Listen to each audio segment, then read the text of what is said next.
We fixin' to make this town real smoking. For those of you unaware, on 6/12/2024, Twitter did something incredible. They made the likes private. Now, in terms of Tekken, this also had a kind of significant impact on what we can see and what we cannot see.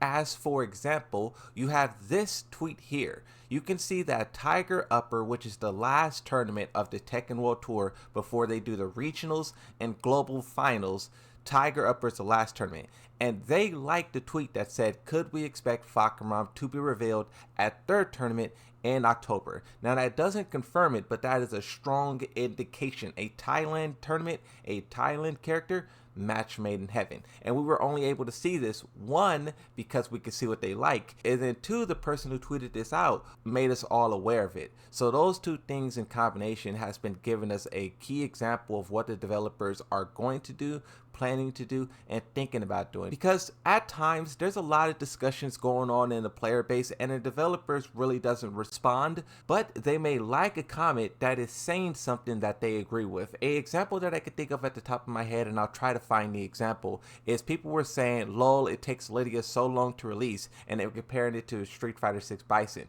And someone said that it's not fair because Bison is the start of season 2, meanwhile Lydia is part 2 out of 4 in season 1. And now Michael Murray liked that tweet, meaning he agrees with it. Now here's where Marduk comes in. We've seen the leaks. You can never say 100% because you never know what Tekken will throw at you, but a lot of people simply do not want it to be true.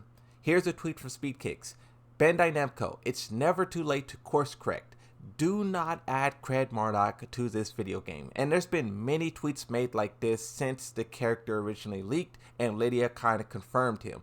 Even though I feel this kind of strong passion against Marduk, I had to realize that it's not really Marduk who's at fault, it's the way that they balance these characters. Marduk was very deadly in Tekken 7, he did a lot of damage. You can't blame the players for responding to that very negatively, and this is why I think making a character super OP is not a good thing. Some people may play the character because pay to win DLC, but a lot of people who don't do that and they main one or two characters, they will grow to resent that character and hate that character, and many years later after the release that character will still remain stained like Marduk. So I think it's unfair for the developers to make a character so overwhelmingly broken because it has a long lasting impact on that character well after people are done playing it. But now let's take it a little step back. How and why did Michael Murray confirm Marduk for Tekken 8? It's simply because he was liking tweets. This person says, I like how Michael Murray basically confirmed the DLC leaks by liking replies defending Marduk and Fakaram.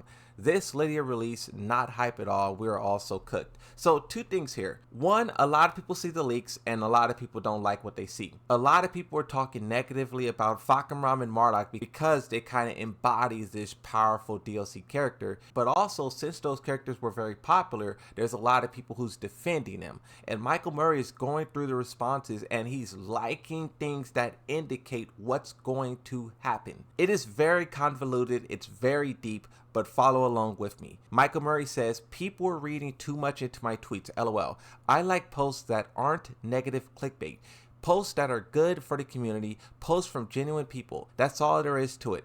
Most of all, topics that interest me. That's what the like button is there for anyways. Intone responds to Michael Murray and says, I just want to say, if the DLC isn't who it's leaked to be, then you're welcome. Seeing that Tekken had many leaks over the past couple of years, I wonder if they would follow in Street Fighter's footsteps and announce all of the DLC characters at once and then reveal them and release them individually, or if they'll just continue what they're doing and announce and reveal and release them all separately from one another. In my opinion, I think doing it all at once is better for the consumer, so you know what you're paying for. That's why Street Fighter did it, because a lot of people wanted to know what they were paying for and whether or not their character's there. But then on the flip side of it, if they can tighten up their security and allow no more leaks to happen, no leaks from game files, no leaks from disgruntled employees, no leaks from Harada showing stuff early behind closed doors, someone takes a picture. If they can get all of that stuff out of the way,